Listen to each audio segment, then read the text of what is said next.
Smart Business. Seperti itu, ketemu lagi bersama saya Daryl Adam dalam podcast Smart Business. Seperti biasa kita akan ajak Anda untuk menggeluti dan memahami tentang esensi sebuah bisnis ya. Konon kabarnya kalau kita nggak punya modal kuat, udahlah nggak usah mulai bisnis. Utang aja untuk minta dananya, terus dikumpulin, diolah dan jadi modal hingga bisnis Anda bisa berjalan. Tapi ternyata hal itu mengundang pro dan kontra. Sekali lagi kita perlu disclaimer, ini pro dan kontra ya, yang positif. Untuk itu kita lengkapi tentang pemahaman ini bersama dengan Mr. Logika. Beliau adalah pemilik bisnis juga, pengusaha juga, penulis buku juga, dan ekspertis di bidang logika. Tepat di sebelah kiri saya. Assalamualaikum. Waalaikumsalam. Gimana, sehat? Alhamdulillah, tetap optimis. Bisnis syukur. gimana, lancar ya? Alhamdulillah. Sekarang lagi bisnis apa? Kalau sekarang lebih bisnis ke tepatnya di dunia distribusi. Oke. Jadi kita ada produk, kita megang produk, kemudian kita distribusikan penuh manfaat. Itu aja sih. Oke, tapi sebentar. lebih dari itu. Kita urutin dulu ya. Oke. Awal pertama kali memulai bisnis, Mr. Logika ngelakuin apa? Kalau awal dalam rangka awal banget apa awal belakangan nih? Awal banget. Kalau awal banget memang itu awal-awal untuk pembentukan mental sih lebih ke mentalnya lebih dulu. ke mental, tapi memang di dunia lebih ke dunia perdagangan sih. Lebih ke dunia perdagangan ya, pernah ya. Kalau dulu sih kita juga pernah jualan buku di dalam bis, turun ya sampai segitunya. Tapi itu menurut saya menjadi saat ini saya bersyukur banget. Gara-gara itu mental saya jadi kuat gitu. Padahal waktu ngejalani ya Allah nangis juga kira-kira begitu gitu. Itu yang jadi dunia perdagangan, tepatnya lebih ke dunia perdagangan. Oke, jadi sebetulnya idealnya untuk membentuk sebuah bisnis itu yang disiapkan mentalnya dulu. Menurut saya untuk itu, berbisnisnya dulu. Mental itu. Karena begini Mr. Logika, banyak orang yang kelabakan mempersiapkan modalnya dulu. Sehingga mereka harus berhutang. Aduh, nggak mungkin bisa bisnis nggak ada modal. Udah utang aja gampang. Nah, makanya gitu. Singkat dong tentang hal itu gimana? Kalau modal yang dimaksud modal itu uang, ya menurut saya nggak harus sih gitu. Karena mau sebesar modal apapun, betapa banyak kita lihat mereka yang bisnisnya miliaran gitu, tapi tetap runtuh-runtuh juga ada gitu. Menurut saya jadi modal yang bentuk uang ya, tentu itu bisa dicari, tapi tidak menjadi satu kewajiban di modal awal. Karena gini logikanya. Jadi logikanya, jadi Mr. Iya, jadi ada logika kan? Logikanya, ketika kita baru memulai sesuatu, saya belum menganggap seseorang expert di bidang itu. Namanya juga memulai, gitu. Kalau itu sudah dibebani hutang, bagaimana kita mikirin bisnis, mikirin utang? Jadi menurut saya itu beban yang sebenarnya kita mikirin bisnis untuk running saja itu butuh pemikiran yang ekstra. Iya, energinya mesti kuat ya. Belum ngapa-ngapain kita sudah diudak-udak sama utang. Betul. Gitu. Terus bagaimana kita mau gede gitu? Itu sih. Tapi mungkin nggak bisnis tanpa utang? Kalau mungkin nggak, menurut saya mungkin dan menurut saya itu modal yang bentuk uang tadi tanpa utang itu harusnya menjadikan pilihan, gitu. Supaya kan gini, kalau kita ada utang, bebannya itu setidaknya itu ada dua. Beban membuat bisnis itu running on, satu, dua beban utang. Tapi kalau tanpa utang itu kita bebannya hanya satu, yaitu bagaimana bisnis ini running on. Tantangannya adalah bagaimana uangnya nggak ada, gitu tadi kan pertanyaannya. Nah, kalau kita satu bisnis itu ada yang ngajarin, dia akan tahu celahnya. Kalau modalnya kurang, mau tak arahkan kemana. Jadi poinnya, kalau kita punya mentor, kalau kita punya yang ngajarin, ya insya Allah bisnis itu tanpa utang pun bisa. Tinggal tanya aja, saya kemampuan saya begini, potensi saya di sini, potensi saya ini lagi, apa yang harus saya lakukan? Dia akan ngasih unjuk tuh, karena ada mentor tadi. Jadi nggak harus utang.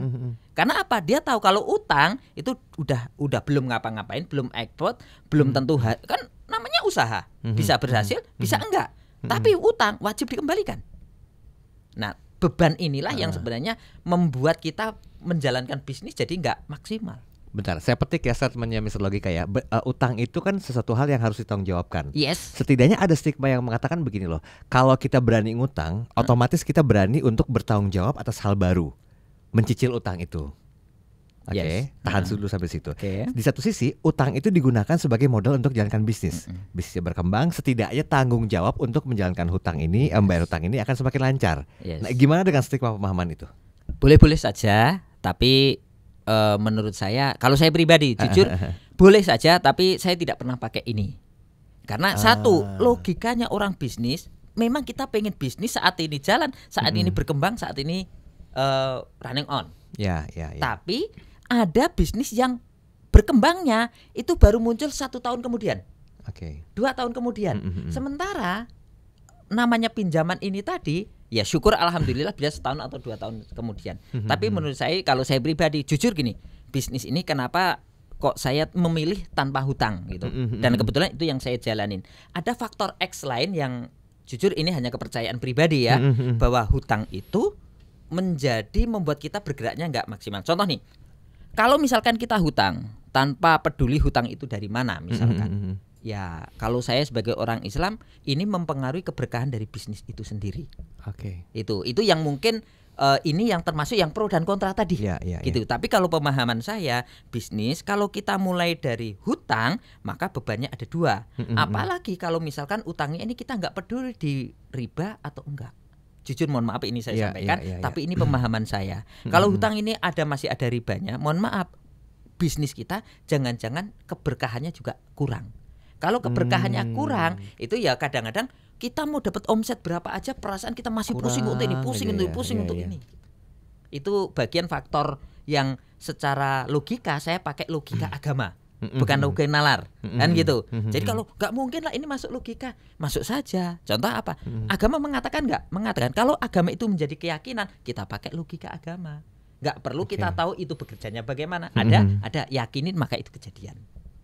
Berarti ada pola pemahaman yang selama ini Mr. Logika gunakan untuk paling tidak bisa melakukan efisiensi biaya agar bisnis itu tanpa hutang. Nah, gimana caranya?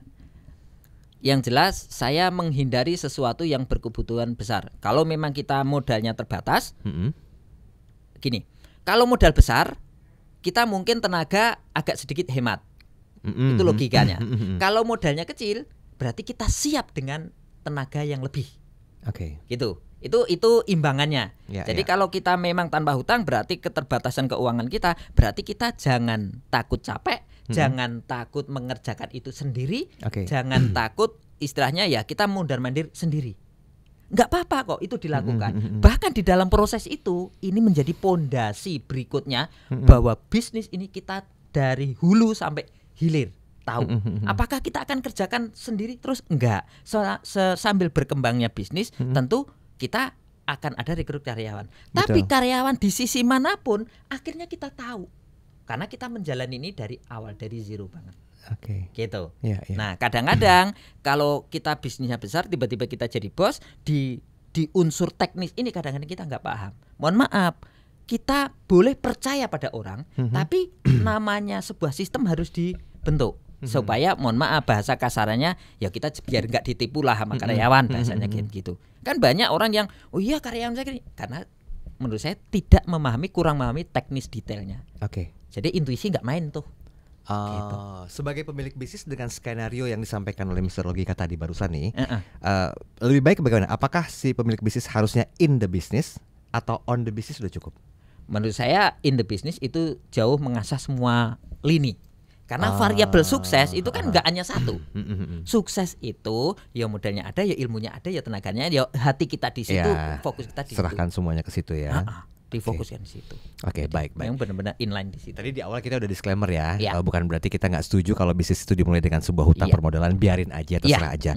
Tapi gini, boleh nggak biar untuk menetralisir perbincangan kita hari ini, di saat apa kita boleh berhutang sebagai bentuk permodalan ketika berbisnis?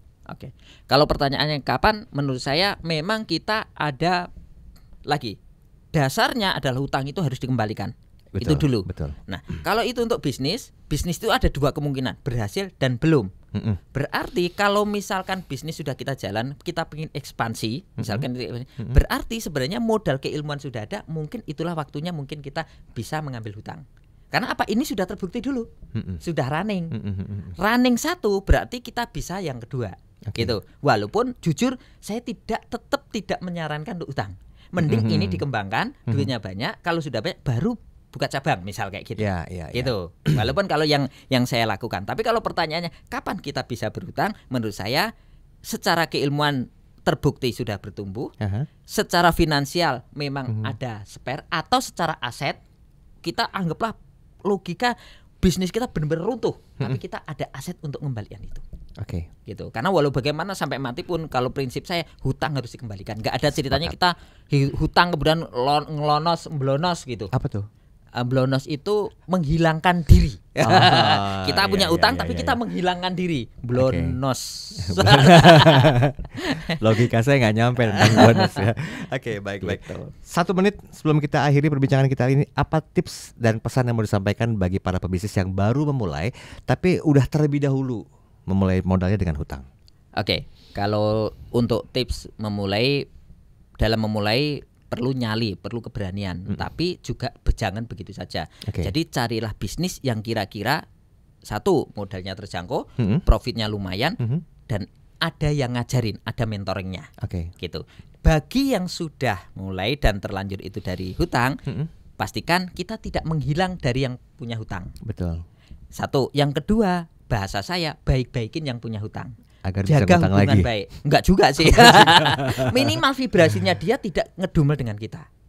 Kalau kita punya utang dengan dia, kemudian kita dihubungin nggak bisa, minimal dia ngedumel. Ngedumelnya 1 orang itu akan mengganggu rezeki kita. Ngedumel 2 orang, 3 orang tambah mengganggu kita. Dan sebisa-bisa cicil semampunya, seberapapun, gitu. Sehingga apa? Effort yang kita lakukan memang terlihat oleh si penghutang. Karena walau bagaimana hutang harus dikembalikan. Baik. Quote menarik hari ini sebagai closing statement dari program podcast bisnis kali ini, hutang itu wajib dibayar ya. Tapi kalau mungkin Anda yang memang sudah terlanjur melakukan aktivitas hutang untuk melakukan permodalan bisnis Anda, jalani dulu dan kembangkan bisnis Anda dan lunasi hutang Anda. Kita ketemu lagi di edisi berikutnya. Sampai jumpa. Smart Business. Lead you better.